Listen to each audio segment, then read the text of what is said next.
Hi, my name's Sarah King and I'm the winner of the Dr. Oetker Bake TV competition. And today we're going to look at piping chocolate. There is different types of piping bags you can use. You can use the disposable plastic ones that you can buy, which I have already filled with some chocolate. One I've used a piping nozzle and one not, and I'll show you the difference. Or you can use paper bags, which either again you can buy or you can make yourself. So once you've got your chocolate in there, literally fold down the sides. You only want to work with a small amount of chocolate at a time, so you've got good control over the nozzle. So we just trim off the end.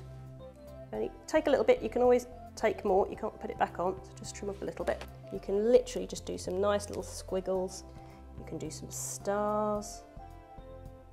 You could always come back and fill bits in with other colour chocolate, so you could fill in that with white chocolate to get a good contrast. Now, if you were using a plastic bag, the reason I say use a tube is because it has a seam running down it, so when I trim off the end here, you don't get a perfect circle. You get more like a calligraphy nib, which, you know, in its own effect can have a nice pattern or effect, so as long as you know that's what's going to happen when you use it. Now, I've used the Dr. Oetker chocolate. This is the really dark stuff. It's 72% and it tastes lovely. Now, I've also got a nice template here, which I will place onto some parchment paper.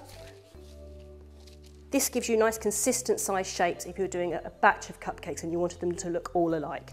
So using the one that I've actually put a piping nozzle in, it's just a number 2, so it's quite small. Again, don't worry too much.